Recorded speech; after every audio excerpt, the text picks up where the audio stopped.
The Monday night game is Bills at the Patriots. This line opened up Bills minus was it 6.5? It's up to 7. So who do you like in this game?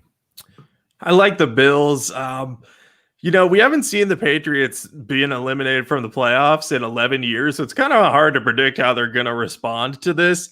But as we've said, traditionally, if teams eliminated mathematically, they're not going to play well. And I can't imagine them being really motivated for this team because a lot of the players on this team have had a ton of success during their career. So now they're in this bad season, which not a lot of them are accustomed to. And, you could be like, oh, let's beat the Bills. But like that accomplishes what? Knocking them from the 2 to the 3 seed? Yeah, no, that's still a big deal. But I just don't see the motivation being there. Meanwhile, the Bills, they beat the Patriots earlier in the year, and now they have a chance to sweep their rivals and really prove like, hey, they're done right now. Like the division is ours, and it's going to be ours for a while with Josh Allen. And obviously, Allen's been playing really, really well lately. They have an extra day to prepare for this game.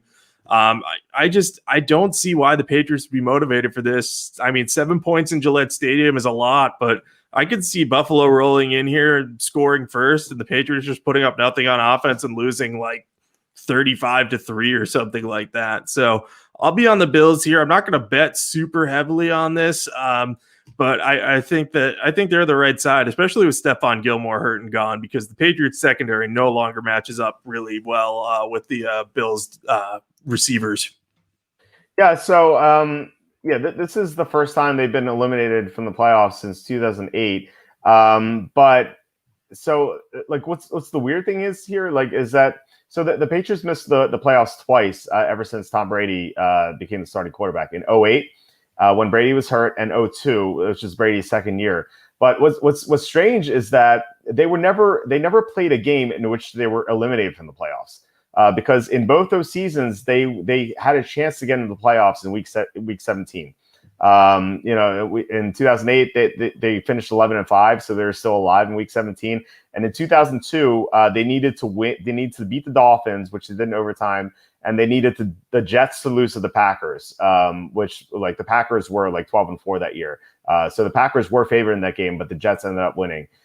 So like the Patriots have never played a game in the post Brady era or in the Brady era or after in which they've been eliminated from the playoffs. And this is the first time. So I agree with what you're saying. Like they couldn't even stop the run last week. They showed no interest in tackling for some reason, even though they were so alive. So now that they're officially eliminated from the playoffs, I just don't see them tackling well. And like, I thought it was really telling that they lost to the Dolphins. Like that is a game they should have won. Like, say it again, like Bill Belichick had extra time to prepare for a rookie quarterback missing his top 4 weapons, and he still lost by double digits. Like this team is just bad. And I think that if they didn't have a great coach like Belichick, instead of the record right now, which is 6-8, they might be 4-10, 3-11, something like that. Like Bill Belichick has done a great job of getting the most out of this team, but they're just falling apart. Like they have nothing else. I feel like their tank's on empty right now. Like I don't think they can win this game.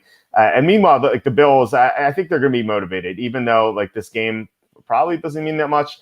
Like they would love to kick the Patriots' butt, so I think just kind of kick them when they're down, and the Bills. I think they, like you said, they want to kind of establish that they're the top dog in the AFC. So AFC East. So I like the Bills a lot.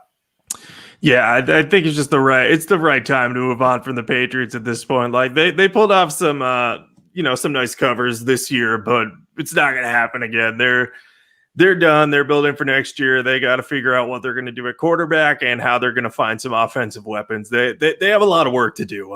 As long as Belichick's there, they'll be competitive, but that offense is just bad. Yeah, it is bad. They have to find a quarterback. My dad suggested that they trade for Carson Wentz, and then I kind of told him that given Wentz's contract, probably not a realistic situation unless the Eagles give them draft picks. So, and given that how Wentz has played, I don't know why they want him anyway. But there are going to be a lot of decent quarterbacks in the 2021 NFL draft, and like Charlie Campbell. He just updated his quarterback prospect rankings today, so you can definitely check that out. So 2 more things. We have our survivor picks. So you can see who I've taken there on the screen, and if you're watching on YouTube, not on that list is I forget his name, Houston, right?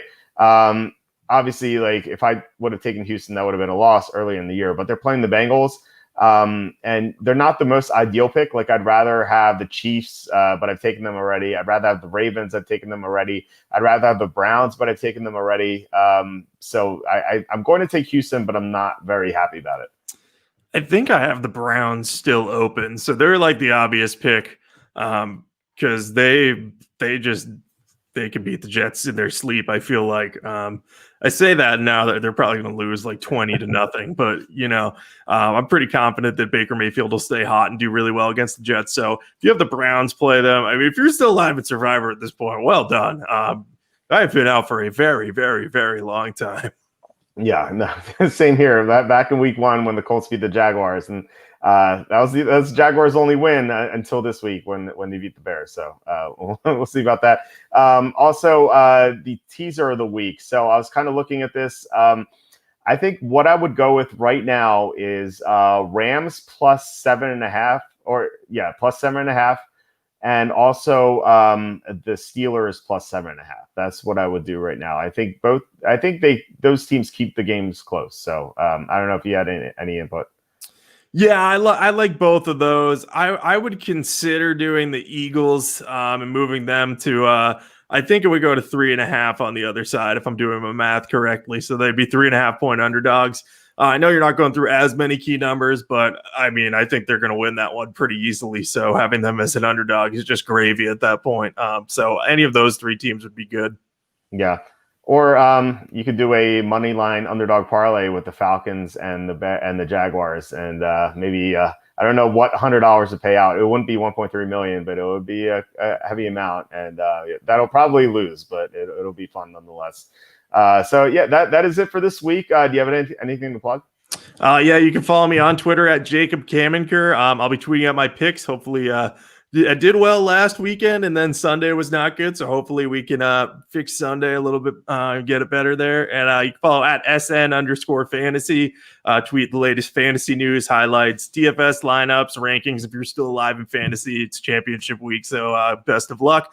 But yeah, just find me in those places, and let's talk some football. Sounds good. I'm at walterfootball.com. Tons of updates this week with the picks, updates on Thursday, Saturday, and of course Sunday morning with the final thoughts.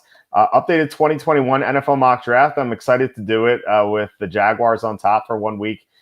So we'll see how that unfolds, even though it's going to be the same because the 2 quarterbacks at the top. But I'm going to work that tonight, and I'm going to have the mock draft updated Wednesday morning. So check that out then.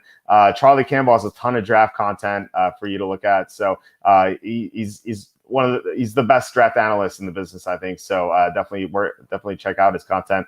And yeah, good luck. Like you said, good luck in your fantasy contests if you're in the finals, and good luck with your picks this week. So we're in crunch time. 2 weeks ago, we have our super contest entry. And I think if we do really well the final 2 weeks, we can finish in the money. So good luck to us as well. So that is it for this week. I'll talk to you later. All right. Sounds good. Bye.